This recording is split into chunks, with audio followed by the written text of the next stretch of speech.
अस्सलाम वालेकुम स्टूडेंट्स। आज हम गुजरावाला बोर्ड 2017 के एमसीक्यू सॉल्व करेंगे। पहले हम ग्रुप 1 के एमसीक्यू सॉल्व करेंगे, उसके बाद ग्रुप 2 का जो पेपर है उसके एमसीक्यूज देखेंगे।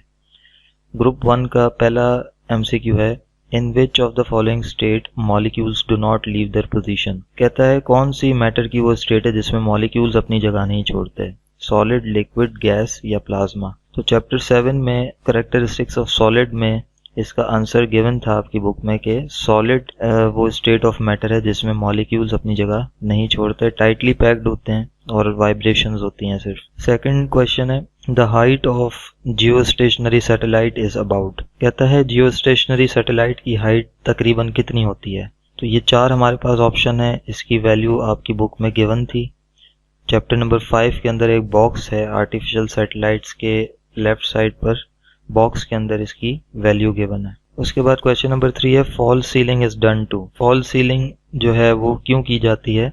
ये चार ऑप्शंस हमारे पास हैं, तो डी इसका करेक्ट आंसर है, to insulate the ceiling. Ceiling को इंसुलेट करने के लिए जो है वो फॉल सीलिंग की जाती है। ये आपका एमसीक्यू आया है चैप्टर नंबर 6 से। उसके बाद फोर्थ एमसीक्यू है, energy stored in a dam is. Dam के अंदर कौन सी एनर्जी स्टोर होती है। तो करेक्ट आंसर है पोटेंशियल एनर्जी। ये भी चैप्टर नंबर 6 के अंदर गिवन है। Question number 5, which of the following material has large value of coefficient of linear thermal expansion. कहता है इनमें से कौन सा मटेरियल है जिसकी coefficient of linear thermal expansion सबसे ज्यादा है। तो एक टेबल है चैप्टर नंबर 9 के अंदर जिसमें इन तमाम मटेरियल्स की वैल्यूज दी हुई हैं coefficient of linear thermal expansion की। एल्यूमिनियम की जो वैल्यू है कोफिशिएंट ऑफ थर्मल एक्सपेंशन वो सबसे ज्यादा है, तो इसका करेक्ट आंसर ए होगा, एल्यूमिनियम। क्वेश्चन नंबर 6 में कहता है metals are good conductors of heat due to.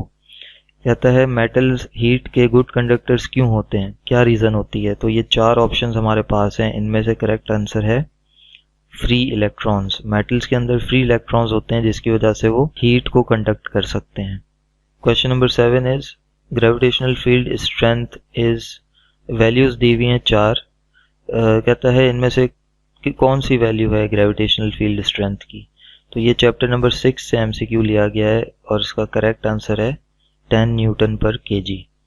Question number 8, when a horse pools a cart the action is on the. अच्छा, अब हॉर्स और कार्ट में से हॉर्स आगे होता है और कार्ट पीछे।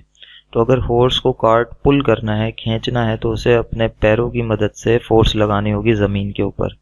तो एक्शन बेसिकली हॉर्स किस पे लगाएगा, अर्थ पर, ज़मीन के ऊपर लगाएगा, तो फिर वो कार्ट पुल कर सकेगा। करेक्ट आंसर बी है, earth. Question number 9, which instrument is most suitable to measure the internal diameter of a test tube. कहता है टेस्ट ट्यूब का इंटरनल डायमीटर मेजर करने के लिए सबसे सुइटेबल इंस्ट्रूमेंट कौन सा है इनमें से। तो वर्नियर कैलिपर की डेफिनेशन के मुताबिक जो है हम इंटरनल एक्सटर्नल दोनों डायमीटर्स एक्यूरेटली मेजर कर सकते हैं, तो इसका करेक्ट आंसर बी होगा और ये एमसीक्यू चैप्टर नंबर 1 से लिया गया है। Question number 10, which of the following quantity is the smallest. कहता है सबसे छोटी क्वांटिटी कौन सी है इसमें। तो चैप्टर नंबर 1 से ही इसका कॉन्सेप्ट लिया गया है और प्रीफिक्सेस का एक टेबल था चैप्टर नंबर 1 में जिसमें हमें नैनो की वैल्यू दी हुई थी।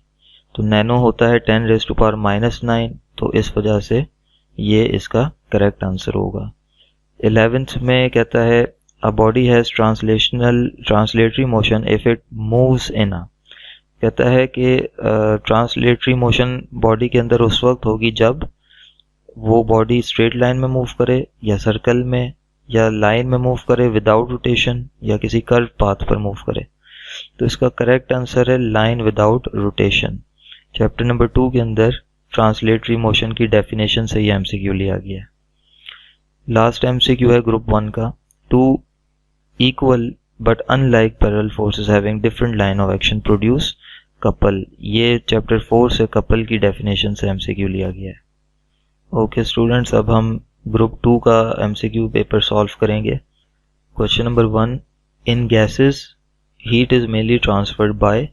तो हम जानते हैं इसका करेक्ट आंसर है कन्वेक्शन। गैसेस में जो है मेन जो mode of transfer of heat होता है वो कन्वेक्शन होता है। उसके बाद सेकंड एमसीक्यू है अकॉर्डिंग टू हुक्स लॉ। तो हुक्स लॉ चैप्टर नंबर 7 के अंदर आप question number 3, formula of mass of earth. Chapter number 5 में हमने मास ऑफ अर्थ डिराइव किया था और ए इसका करेक्ट आंसर है।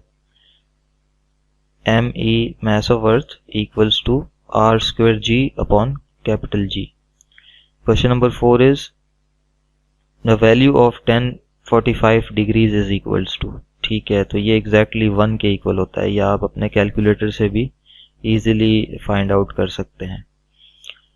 Question number 5, slope of distance time graph gives. कहता है डिस्टेंस टाइम ग्राफ के अंदर जो स्लोप होती है वो किसको रिप्रेजेंट करती है।